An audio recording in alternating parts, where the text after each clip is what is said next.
Salam. Selamat sore, selamat berjumpa bagi kita dalam ibadah peneguhan dan pemberkatan kedua anak kekasih kita, Effendi dan juga Maria, dalam pemberkatan sore hari ini. Kakak Effendi dengan kakak Maria sukacita kok? Sukacitanya senyum-senyum, jangan marah-marah. Senyum itu penting. Kalau marah-marah atau hidup itu diisi dengan pikiran-pikiran yang mengganggu, firman sudah masuk. Atau pikir sebentar ada orang sonde di pesta. Sonde. Baik Bapak Mama, tema yang akan kita renungkan bersama pada sore hari ini yaitu membangun rumah tangga dengan kasih yang tulus. Sekali lagi, membangun rumah tangga dengan kasih yang tulus. Ketika pertanyaan ini ditanyakan kepada setiap orang yang menikah, pasti dia akan menjawab bahwa iya, Pendeta, kita tulus. Tapi apa benar? Ketika membangun rumah tangga itu tulus seumur hidup, perjalanan atau nafas kehidupan yang akan Tuhan beri bagi kakak Effendi dan kakak Maria, kira-kira tulus kosone kakak? Tulus. Ya, kakak jawab di hadapan Tuhan karena kadang dalam perjalanan waktu ketulusan itu diuji. Dan ketong bilang itu hari di dalam gereja, sekarang sudah di luar gereja. Baik Bapak Mama, setiap orang yang menikah pasti sukacita. Benar Pasti bahagia. Baik keluarga yang menikah, baik mempelai yang menikah maupun keluarga, orang tua, orang-orang yang ada di sekitar kita itu pasti bahagia. Tetapi dalam perjalanan waktu, kebahagiaan dan juga sukacita itu kadang dibatasi oleh gedung. Kenapa saya berani menyatakan demikian Bapak Mama? Karena di luar gedung kebaktian itu ada banyak tantangan. Ada banyak masalah yang kadang masalah tantangan itu akan merampas sukacita dan kebahagiaan yang ada dalam diri kita. Karena itu kakak Effendi dan juga kakak Maria bersama keluarga beta mau bilang bahwa sukacita dan kebahagiaan itu jangan hanya ada hari ini, tetapi sukacita dan kebahagiaan itu harus terus ada dalam perjalanan kehidupan kita setiap hari. Ada orang yang bilang begini, jadi tiap hari ketemu ketawa terus. Ya, kalau bisa tertawa ya tertawa saja. Kan kita bukan orang gila. Kalau kita waras berarti sukacita, ketawa itu juga menolong kita untuk mengeluarkan hal-hal yang tidak baik dalam kehidupan kita. Karena itu kenapa kita bilang bersukacitalah senantiasa. Hanya kadang potong buang itu ketika ada masalah. Baik Bapak Mama, saudara-saudari yang saya kasihi dalam Tuhan kita Yesus Kristus, sukacita itu harus terbukti dalam menjalani hari-hari kehidupan sesudah pernikahan hari ini. Itu harus dua orang buktikan, kakak Effendi dan juga kakak Maria harus buktikan itu. Potong senyum, potong bagandeng tangan, bukan hanya ketika ada di hadirat Tuhan, tapi di mana saja juga harus sama-sama. Jangan hari Minggu mamtua pergi gereja, baptua tidur terus. Nah itu sang sukacita Orang bagandeng tangan itu kalau mau pergi gereja ya sama-sama. Supaya jangan iri dengan anak-anak muda dong kalau jalan sama-sama, dong mau pegang tangan, mamtua mulai mau pegang baptua pun tangan, baptua si buang. Kayak anak muda dong Kebahagiaan dan sukacita itu sekali lagi itu harus nampak dalam perjalanan hidup kita setelah pernikahan, terutama kakak berdua. Baik Bapak Mama, lewat kebenaran firman ini ada beberapa hal yang perlu kita renungkan. Yang pertama, kasih dalam rumah tangga harus tulus dan bukan semu, bukan bersifat sementara. Jangan kasih kalau ada maunya. Kalau habis di mau, sone kasih lagi, sone mengasihi lagi. Nah itu kadang terjadi itu sebenarnya terjadi dalam kehidupan dunia anak-anak. Tapi kalau dalam kehidupan dunia orang dewasa, itu boleh terjadi. Apalagi dalam dunia rumah tangga yang diberkati oleh Tuhan. Kalau misalnya anak-anak, kalau dia mau sesuatu, dia akan buat baik. Suruh apa saja pasti dia kerja. Karena dia tahu bahwa setelah pekerjaan itu dia minta sesuatu kepada orang tuanya, pasti orang tuanya akan kasih. Nah, kasih sebagai suami istri tidak seperti itu. Kita mengasihi suami bukan karena nanti dia kasih kita uang atau kasih sesuatu. Nah, kalau misalnya suami tidak memberi sesuatu bagi kita, maka kasih itu akan kendor. Kalau pemahaman kita tentang kasih seperti seorang anak kecil. Karena itu Bapak Mama, firman Tuhan menasihati kita. Kasih itu harus tulus. Jangan karena ada sesuatu. Entah itu mau dapat sesuatu atau tidak sesuatu, tetapi kasih harus benar-benar tulus. Yang namanya tulus artinya lahir dari dalam hati. Jadi jangan buat-buat juga. Kadang banyak rumah tangga saat ini dia mengasihi suaminya, kadang buat-buat juga.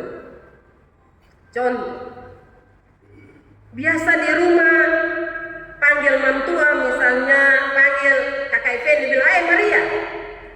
Tapi kalau di banyak orang, mama, itu kasih yang tidak tulus.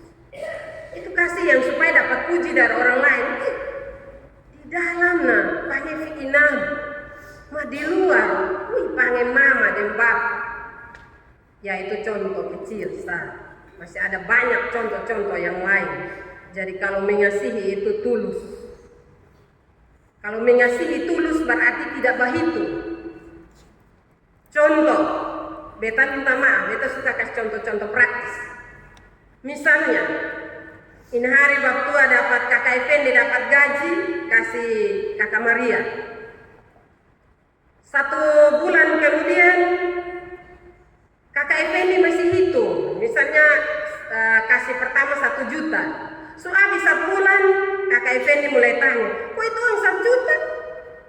Hai, uang 1 juta. Itu 1 bulan tak baik kok soalnya. Orang alor bilang baik kok tidak. Nah, karena itu kalau tulus jangan hitung-hitung. Kalau kasih istri dengan tulus, sama-sama duduk, sama-sama merancangnya, sehingga benar-benar itu dengan ketulusan dari hati. Jangan suka berhitung. Di sini beta biasa bilang kalau potong buat baik ini hari, 1 tahun, potong masih bilang itu hari itu. Nah, kok itu hari dari kapan? Karena itu Bapak Mama, saudara-saudara, kakak Effendi dan kakak Maria, kasih yang tulus itu kasih yang lahir dari hati dan tidak menghitung kebaikan-kebaikan yang telah kita tanam. Karena yang berhak membalas kebaikan-kebaikan itu adalah Tuhan. Nah, Bapak Mama, saudara-saudara yang saya kasihi dalam Tuhan, kebenaran firman Tuhan juga menyatakan bahwa kasih yang Tuhan kehendaki adalah kasih yang tidak pura-pura. Kasih yang orang bilang sengaja-sengaja, tidak. Kalau mengasihi mulai dari bakanal, pacaran, itu kasih jangan luntur. Walaupun ada persoalan-persoalan, itu kasih harus tetap utuh. Supaya rumah tangga itu benar-benar menjadi rumah tangga yang telah diberkati oleh Tuhan. Jangan hanya manis saat pesta, saat 2 orang duduk di hadapan Tuhan, tetapi dia harus nyata dalam kehidupan sehari-hari. Orang bilang kasih yang tulus, dia bisa bertahan ketika potong ada dalam kelelahan. ketika lelah, ketika capek, apa masih ada ketulusan koson? Kalau masih tulus, suami istri sakit, suami akan bangun, ambil masak, ambil air kasih. Kalau istri ada di tempat tidur, bangun dan suap. Itu penting. Ada yang orang bilang, sutua aja. Bapak mama. Ketika orang dalam kelelahan, dalam kecapaiannya, dia membutuhkan sesuatu yang membangkitkan kesegaran, membangkitkan semangatnya untuk dia bisa menjalani hidupnya ke depan. Jadi kalau misalnya Kakak Maria ada sakit, ada lelah, capek, kemarin sesepak atau bilang panggil Bapak. Ya Kakak Maria bilang, Bapak tolong ambil kas beta air dulu. Jangan Kakak Effendi bilang, lu so lihat di atas meja. Nah ini justru ya kalau bagi potong nasihat orang yang baru nikah ini gampang Bapak Mama. Orang yang susah tahun 2 tahun, aduh ini potong ngomong nih. Orang rote bilang dong ngomel ada di situ. Padahal dalam kelelahan itu sekali lagi di situ bukti kita menyatakan kasih kita yang tulus. Ketika ada salah paham, apakah masih ada kasih?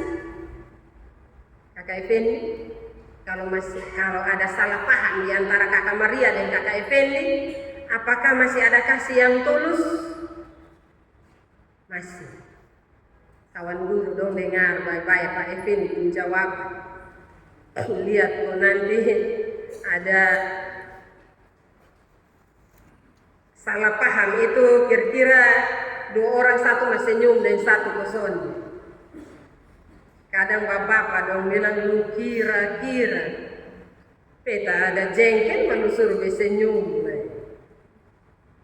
Hal yang berikut, ketika ada kekurangan, misalnya tidak ada uang, apakah masih ada kasih yang tulus? Kakak Maria masih. Kakak Susiat misalnya soal ada uang apa-apa masih senyum dengan suami, bisa kok? Ya nanti kita lihat. Beta suka pakai bahasa orang Sumba bilang nanti kita lihat. Hal yang berikut Bapak Mama, ketika kita ada dalam masa-masa sulit, apakah masih ada kasih yang tulus? Firman Tuhan mengingatkan kita. Justru kasih yang tulus itu akan teruji dalam hal-hal yang saya sampaikan tadi. Karena itu Kakak Effendi dan juga Kakak Maria,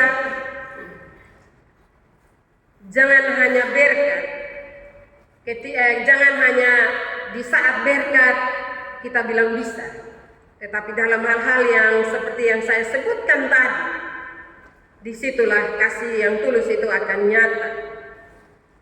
Dalam perjalanan kehidupan pernikahan, tidak saja kita bilang bahwa kita mengasihi istri atau mengasihi suami,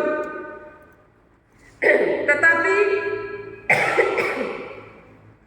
ketika kita bilang kita mencintai suami, kita mencintai istri, maka itu buktikan, tunjukkan itu lewat kesabaran kita, lewat perhatian, lewat pengertian kita, saling mengerti satu dengan yang lain, dan juga dalam kesetiaan kita, saling setia satu dengan yang lainnya. Saat ini banyak rumah tangga Kristen diuji dalam berbagai hal. Saat ini angka perceraian tertinggi itu orang Kristen Protestan. Tidak lagi saling setia, omong gampang di saat pernikahan, berjanji baik dalam susah atau senang, saya akan setia kepadamu. Tetapi dalam perjalanan hidup 2-3 tahun, ketong kadang ngomong bilang begini, itu hari ketong berjanji di gereja, ini masalah yang terlalu berat, jadi sudah ada kecocokan lagi. Saya mau tanya Kakak Effendi dan Kakak Maria, 2 orang secocok kok? Sudah, secocok. Nah, kalau cocok berarti apa apakah ada rencana bercerai dalam 1-2 tahun ke depan? Ya, ada. Ya, Kakak Effendi Wilson ada. Kakak Maria pegang baik-baik itu. Satu saat kalau ada masalah besar dan Kakak Effendi bilang bercerai, Kakak Maria tenang-tenang saja. Nanti bilang nakal begitu ketemu dua pergi gereja. Panggil Pendeta, ketemu dua mau pergi gereja. Karena 2 orang sama gereja Sinto, gereja di Barate. Pendeta tolong ketemu dua dulu. Ketemu dua itu hari berlutut di hadapan Tuhan, ketemu mau bersatu. Tapi sekarang ketemu dua mau berpisah. Jadi ketemu dua pergi gereja berlutut kok ketemu omong lagi. Tuhan, in hari ketemu sampai di sini karena ketemu dua satu sebosan dengan satu. Begitu Bapak majelis, Mama majelis dong ada Nah, kalau dengar dong bakal lagi kau mau bacere, bawa dong pergi gereja saja, jangan bawa pergi pemerintah, jangan. Bawa pergi gereja saja, supaya dong buat pengakuan di sana. Setelah itu dong pulang, nah hidup masing-masing sudah. Kau nanti baru kau lihat saja apa yang terjadi. Ya, jadi Bapak Mama sekali lagi, ketulusan itu harus benar-benar terus ada dalam kehidupan pernikahan. Hal yang kedua, rumah tangga yang diberkati adalah rumah tangga yang saling menghormati. Ini penting Bapak Mama. Kadang saling hormat, menghormati, saling harga, menghargai. Itu sudah mulai pudar dalam kehidupan rumah tangga Kristen yang telah diberkati. Kita akan saling menuntut. Kalau lu hormat dengan beta, berarti beta juga hormat dengan lu. Kalau soalnya lu sapa, beta sapa. Kebenaran firman Tuhan menasihati kita untuk harus saling menghormati satu dengan yang lainnya. Saling menghormati ini juga pengertiannya banyak juga. Tetapi yang saya mau bilang itu Bapak Mama, ketika kita menghargai istri kita, menghormatinya sebagai istri, menghormatinya sebagai suami, artinya tidak merendahkannya. Jangan Kakak Effendi bilang, budaya orang timur minta maaf, beta ini juga pernah pendeta, beta semua pensiun, beta pernah pendeta di kalangan orang-orang timur. Orang-orang timur, Bapak Mama dong jangan marah beta. Kalau suami omong, istri diam, son omong. Beta bilang begini, kenapa Mama son omong?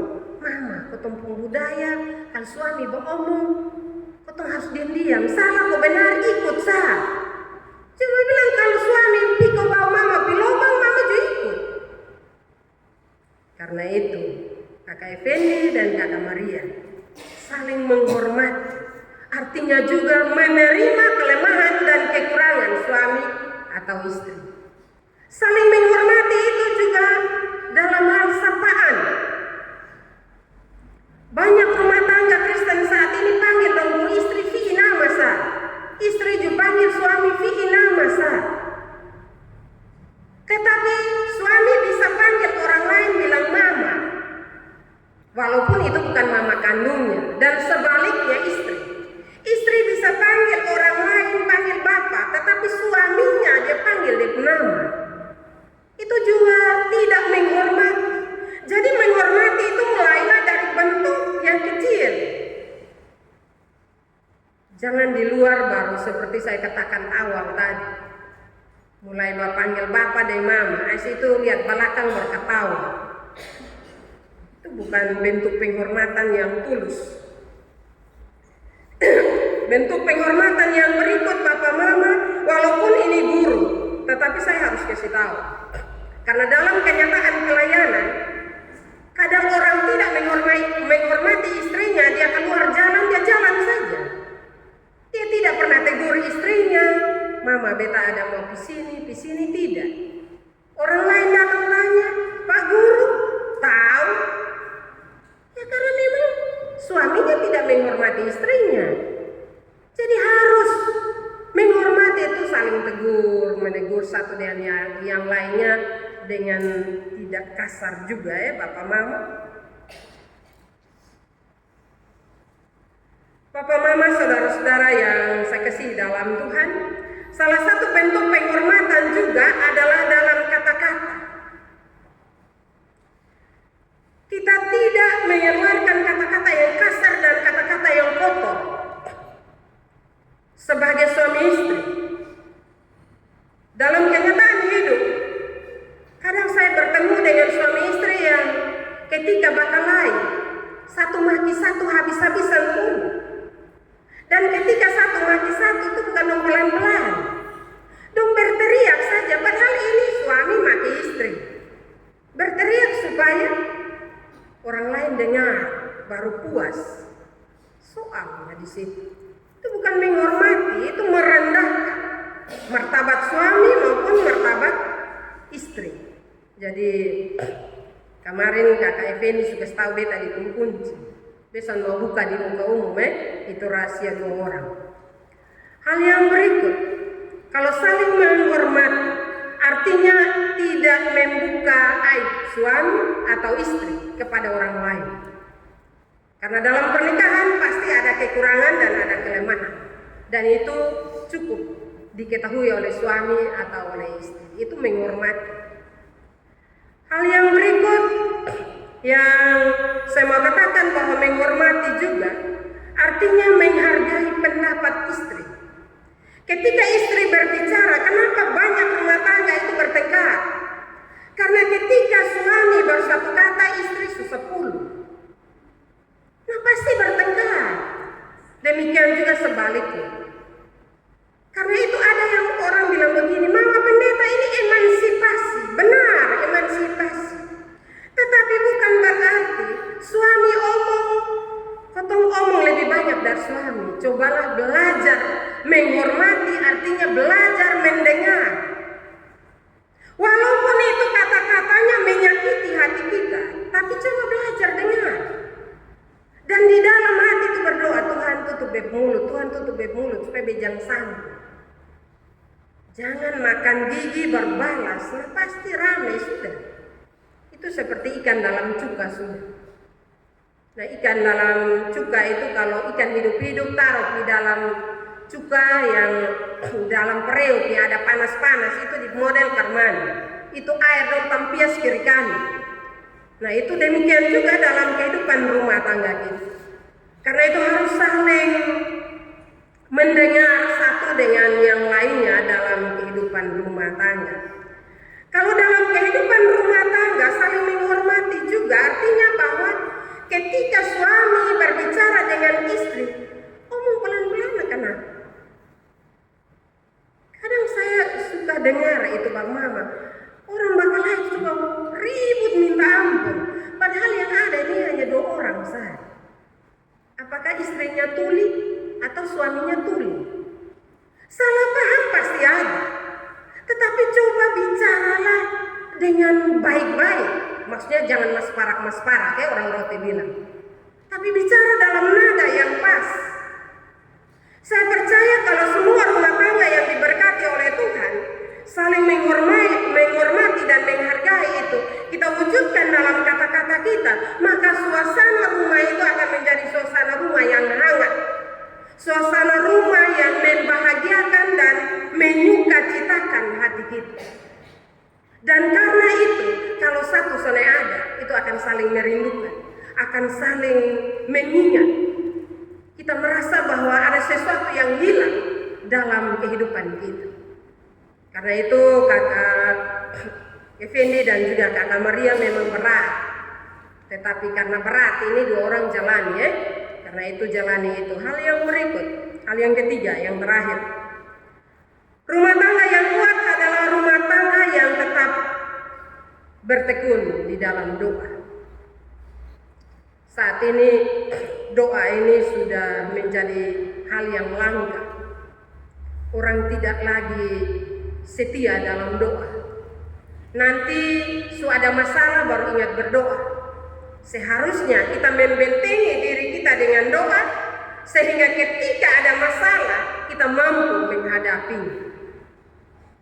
Itu terbukti dalam saya bilang doa itu orang susun suka lagi. Terbukti dalam kehidupan keseharian kita. Masuk gereja doa syafaat, orang mulai keluar.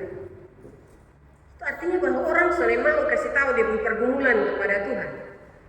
Atau ketika doa syafaat dia ada bermain game. Sekarang ini kan tren ya, orang di gereja bawa HP, pendeta khotbah dia ada utak-atik HP, dia ada bermain game. Karena dia berpikir bahwa doa terlalu lama. Benar, doa syafaat terlalu lama, tetapi doa pribadimu di mana? Karena itu Bapak Mama, doa pribadi itu bukan saja di gereja, tapi di rumah setiap hari. Bangun pagi itu sesibuk apapun, dua orang berdoa dulu baru jalan. Sekarang kalau betul bilang berdoa dulu, hai buru-buru nih selamat ini jam. Nah kok jam siapa yang atur? Waktu siapa yang atur? Suruh bangun siang. Tuhan Yesus saja dalam firman bilang dia bangun pagi-pagi benar. Dan dia menyingkirkan diri untuk menenangkan dirinya dan dia berdoa di hadirat Allah. Ketemu siapa? Ketemu sombong ada di situ. Berdoa saja, son ada waktu. Waktu bilang ini hari dia ambil punakas, ada waktu su. Jadi bagi suami istri, kakak Effendi dan kakak Maria, bertekunlah dalam doa. Doa itu penting. Karena itu dalam perjalanan hidup rumah tangga kakak berdua, kalau mau jadi baik, maka berdoalah. Karena setelah berkat ini badai di depan pintu ada. Amin. Kakak Effendi amin kok. Kenapa beta tanya amin? Karena sebentar dalam pesta orang tak salah omong, kakak telinga sumerah.